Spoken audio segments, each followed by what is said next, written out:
Weewaawo mukwano gwaffe omulungi atulaba wano Kampala Media TV njagala okubuuzaako weebale nnyo ebereddera okuvaayo ate n'ogoberera enteekateeka zaffe yonna gy'osinzidde ate na subscribinga munnange subscribinga likinga commentinga ate twongere okulabika nga oba oliawo tunyumira ensonga ennene yonna gy'osinzidde.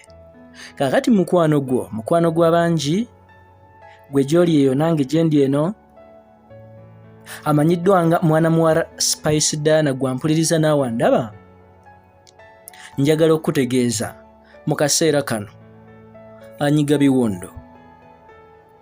Kaakati mwana muwala ono wakati mu mirimu egimu gy'akola.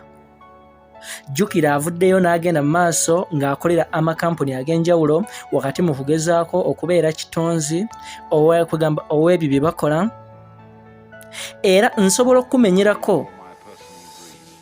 Ye ate lwaki nkumenyerako? Nze gwe bataasasudde bakolera kalango. Naye kaakano wakati nga ari brand ambassador kugamba mwana muwala ono wakati singa obeera omukozi w'ekintu n'obaako product yo gy'omukwasa agezeeko gitembeeya oba okugitunda bassebo ne bannyabo ono agikola ddala n'omutima gumu. Kakati n'ono gwe nkubuulira Spice Diana wakati ng'agenda mu maaso n'okulabika nga atembeeya ekika kya yogurt oba products zonna ezikolebwa bannaffe aba Rato Milk bassebo ne bannyabo ono akikola ku makya emisana ekiro mu kisenge mu kinaabiro mu mmotoka mu kibuga mu kyalo mu mawanga ku nnyonyi ku booda mu mmotoka wonna walaga avaayo naye kugamba n'araga omutima gweyo product gy'ava avaayo okulabika nga atembeeya. N'olwekyo nga bulijjo wabadde atera okukola nga yeekubye ebifaananyi nga yeekubye obuvidiyo akola kino na kiri. Ono yabadde ku kizimbe ekimu nga bagezaako okumukwata akatambi aka product zino ze nkugambye eza Rato Milk bassebo ne bannyabo n'abaako ekyuma watuula. Wakati mu kutuula ku kyuma kino kwe yabadde atudde ekyuma kyabadde kiri siripale oba mu Luganda ky'osobola okugamba nti nga kiseerera. Kati mbagirawo ng'amaze okulabika nga atuula ku kyuma kino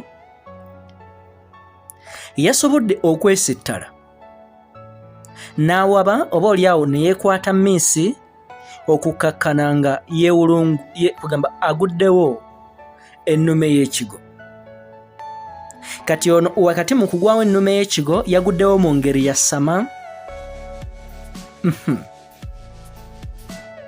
Omugongo n'agukuba wansi ku kyuma oba ku madaala we yabadde.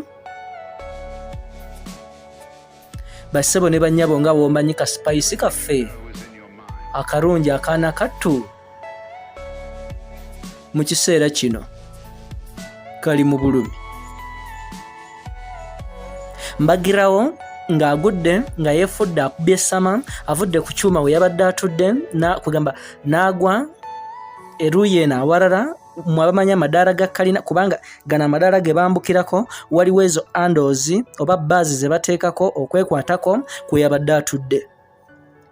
N'olwekyo ne yeefuula n'alabika nga agwawo ennume y'ekigo era oba oliawo omugongo ne gweyongera okulabika nga gufunamu obukosefukosefu.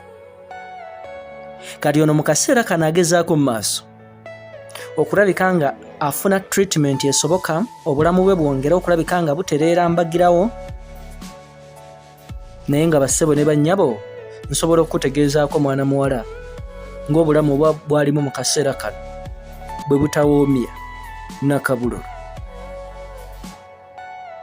Kati abawagizi be bagenda mu maaso n'okumusaasira oba oliawo n'abamuli okumpi okugezaako olaba nga atereera. Naye mbagirawo nga yamaze okulabika nga agwa.